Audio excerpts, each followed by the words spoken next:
Should you leave your marriage? Things are hard, just be done. Oh, wow. I'm not sure that's right. Sometimes, though. You're wrong. I'm out. Oh! Mended light!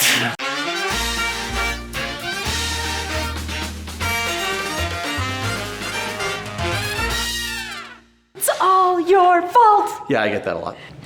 You should just leave, Yep. they said. So this is Crap Therapists Say. We pulled you, our fan-based, we have fans. Our delightful audience. Our delightful audience for things that therapists have told you that didn't quite sit well with you. Crap Therapists Say. And one therapist said to somebody, you should just be done with your marriage. That's a therapist's job, is to tell other people what to do. No! Oh. If a therapist ever just says, here's what you should do, I can tell you right out of the gate that that's some crap therapy. Because it is not our job to be the guru at the top of the hill and you climb up and we just tell you how to live your life. It's not true. They're not gurus. No, therapists help you explore your options. They give you tools and skills and they help you to think through your options to their logical conclusion. But Right. the choice has to reside with you. So when is it a good time to be done with a marriage and when do you stay and fight for it? What do you think? Yeah, and there's guidelines. Ultimately, the choice is yours. Mm-hmm. But in cases of abuse, infidelity, absolutely, you have that right to say, this isn't working for me. I'm out. I don't like this. All done. That said, we societally tend to judge people when they make choices that are not what we would make. I cannot tell you how many people have been in my office and they're like, my spouse cheated, and if I leave, if I end the relationship because my partner cheated, I'm gonna get judged. And if I stay, I'm gonna get judged, Yeah. right? The fact is, people judge based on their own values. Right. And we have to give each other breathing room to make choices. Now, what is just cause for divorce? Because we get married, like people get married because they want to stay together, they want to build life together. So You what is don't get married to get divorced. right? So what is just cause? I've heard it said that it's a prolonged and apparently irredeemable relationship that is destructive of a person's dignity as a human being, right? That it's prolonged. We've been working on it for a long time. It's not getting better and it's destroying my dignity. I can't live how I want to live. I can't be who I want to be. The issue is some people, they think, well, I got married to be loved and fulfilled. I don't feel loved and fulfilled. I'm out. What are your Yeah. thoughts on that? That's hard. You know, speaking from personal experience, I know what it's like to get married and to marry someone who pretended to be something than what they presented as, right? And it was too hard to keep that facade up after the marriage, right? I also know what it's like to marry someone and they change, right? We all change, Yeah. but drastically change, right? And both of those situations are, well, what do I do, right? So you're talking about change for the worse, like they Right, made right. they made turns after the marriage and Drastically different values Yeah. after the fact. And what do you do? Yeah. Right? And most people, I know there's a cliche that people like run from marriage once it gets hard, but that's not been my experience. Most people, they fight for it. Most people, they want to make it work and they just struggle to see, okay, at what point am I spending years fighting for something that I'm not going to get back, right? Yeah. So I think it comes down. Well, and they do the best that they know how, right? Yes. But you can't do something that you don't know. Yes. And you don't know what your blind spots are. Yeah. And since all of us had such great, healthy examples of marriage, that should be easy. Anyway, so Dr. John Gottman in his book, 7 Principles for Making Marriage Work, he talks about turning towards one another versus turning away. And he says that happy couples and unhappy couples, they actually fight about as often as one another. Yeah. The biggest difference is that happy couples, they fight, but then they turn towards each other. They repair. And they repair. And they, 'Cause statistically, we would say, oh, unhappy couples fight way more. yeah. And it's not true. They fight about the same. Yeah, the You're biggest in good difference, company. The biggest difference is not how often you fight. It's do you turn towards each other or do you turn away? Yeah. And happy couples turn towards and they repair and they make things right. And then they enjoy each other and they feel closeness and connection. Whereas unhappy couples, they fight and then they go to their corners. Well, they and when avoid. you turn towards each other, that creates safety. Yes. And really what we're all looking for is to be loved. And we're going to talk about that in a minute. But part of that being loved process is being seen, being heard, being understood. Yes. Right? And feeling safe. Yes. And well, I've got a clip for that, because I've got a clip for everything. This is from the movie Unbreakable. Bruce Willis and Robin Wright, they're going to separate and get divorced, and there's not actually a lot of contention and fighting in the home anymore. The marriage is just dead. It's lifeless. And, you know, he has a near-death experience, and she decides, I think we should try again. And I want to apologize for the weird watermark. It's just the world of YouTube, folks. So they're on a date, and she asks him, when was the first time that you thought that we weren't going to make it? And this is his answer. Look, maybe it wasn't a specific moment. Maybe it was... I had a nightmare one night. And I didn't wake you up so you could tell me that it was okay. I think that was the first time.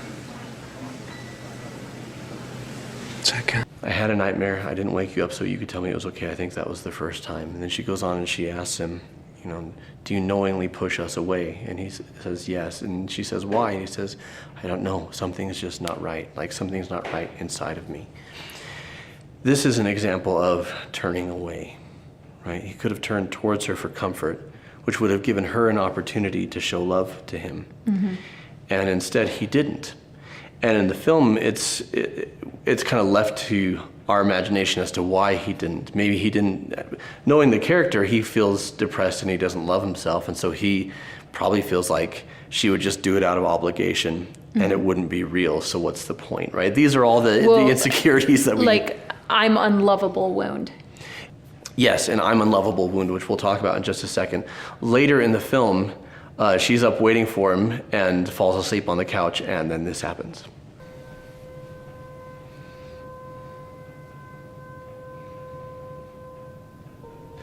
So to understand the context, the whole film, he's just been shut down and detached and withdrawn out of insecurity, out of fear of rejection, out of fear of not being good enough.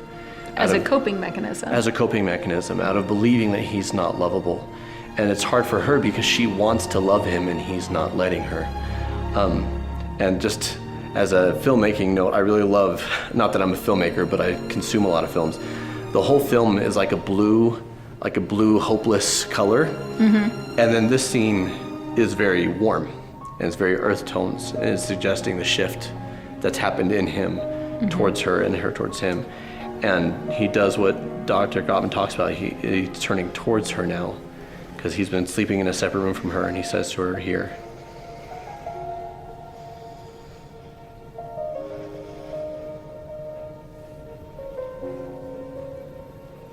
I had a bad dream.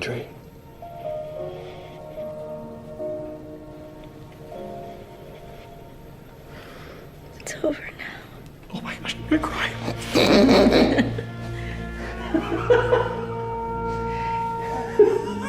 Give me a hug. It's so sad and so beautiful. I had a bad dream. And she says it's over now. So he turns towards her. Some marriages can't be saved by a simple turning towards. Well, and it takes both partners, right? Yeah. Because if she had woken up and been like, what the hell are you doing? She's carrying her up the stairs. That wouldn't have gone. It wouldn't have fit the script. Or if you tried to hold her and she's been like, that ship has sailed, bro, like, then yeah, you both need to turn towards each other. Not all marriages can be saved by that, but if they're going to be saved, it's going to be by that. Or if the marriage isn't going to be saved, but it's going to be a healthy co-parenting relationship, you still need to turn towards each other. You still need to confide in each other and not be in conflict, but instead in cooperation. Yeah, absolutely. Well, and we just read a great book in our membership site for our fun virtual book club, but it's called Real Love and Post-Childhood Stress Disorder. And it's a great couple 100-page book. I highly recommend it if you're into books, like I am. Or if you're into audiobooks like I am. Well, I mean, you like audiobooks too, I'm just saying. I do. But the author, Dr. Bear, talks about such a critical component of healthy relationships. And it's about having real love or unconditional love. Yeah. Or positive regard for unconditional positive regard for one another. Yeah. And so often what we've learned as children and then growing up and then what we do in our relationships is a form of conditional love. You got to earn it. Yeah, it's based on your worthiness. It's based upon the accolades, the praise you get, upon your achievements, your career, whether you got an A in school, right? Yeah. And so we earn it. We look to earn our worth. We look to earn our belonging because that's what we were taught, and we don't even understand that's what we're doing. And then we get in a romantic relationship with someone, and we have what Dr. Baer calls imitation love, or conditional love. And then we trade it. And in the beginning, we're so happy to trade that conditional love. And what that looks like is, I want your praise, so I'm going to do the things that you value, right? I want your acceptance, so I'm going to fit myself to your image, instead of asking you to see me and to love me for who I am. Right. Flaws, foibles, and all, like even the warts, right? Because how often does someone do something unloving and we show them real love, right? When your child spills a glass of milk, you don't go, oh, hey, no problem, we'll just clean it up. I mean, some of us do. You do that. Well, took a lot of effort, right? Maybe not at first. In this whole movement of gentle parenting, we're seeing more of that, right? But that is not an example most of us were raised with, and it's not because our parents didn't love us. It's not because we're not lovable. It's because we are all doing the best we can, and often we are operating from our own wounds that get re-wounded when we have triggering experiences, right? And so we fumble around trading imitation love and re-wounding each other, and we wonder why it's not working. And we don't have time to go into all of it in this video. No, but what that looks like in this case, like should you stay in your marriage or should you be done, is what happens when you not tolerate, I'm not suggesting that you tolerate abusive behaviors or inappropriate behaviors or dishonest behaviors.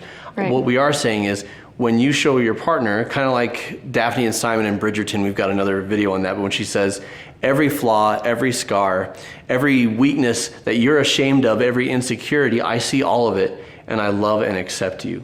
And something that I know from my experience is that people change more when they feel loved and when they want to make that change for the person they love, for themselves, than if they feel judged or shamed, or if I don't, then I'm going to lose everything, right? Like, we change because we want to change. Will a marriage succeed or fail? Should you stay or should you go? Regardless, practicing giving real love, unconditional love, will either help you to have a strong, happy marriage, or to have a healthy co-parenting relationship after marriage if that marriage wasn't going to work. And as far as what decisions should you make, that's up to you. And we need to respect and honor each other's paths with that. Yeah. And the best piece of advice I can give as you make that decision, one I've made multiple times, yay, it's not yay, but being the best version of you that you can be in that circumstance. And don't let your decisions and your choices be predicated on their behavior. Decide who you want to be and how you want to show up and be that person. And that's really challenging. It takes a lot of awareness, it takes a lot of humility, and it takes a decent amount of self-discipline. But to do all of that successfully, you have to start with compassion. So have compassion for yourself and for the loved ones you're interacting with, because we can see each other's wounds, right? Like my former spouses, I could see their wounds, and I could see the coping mechanisms that they created to survive the paths that they had walked in their life and how it was showing up in our marriage. The challenge was, it was a problem for me and it wasn't a problem for them. And since it wasn't a problem for them, nothing was going to change. And so you can love someone and you can forgive someone and not have them in your life. Like that's totally compatible, but trust is necessary for healthy relationships. So maybe ultimately the answer to the question at the top of this episode, you know, the whole you should just be done because your marriage isn't working. Can you have trust, and do you want to have the marriage? And can you work towards building that trust? So there's your answer, at least on our end. So what are your thoughts? Have you had this experience before? How do you know when it's time to stay, or how do you know when it's time to be done? Let us know in the comments below. If you found this video helpful, check out What to Expect from Marriage Counseling After Infidelity. That's the video that's coming up next. You'll see it pop up in just a second.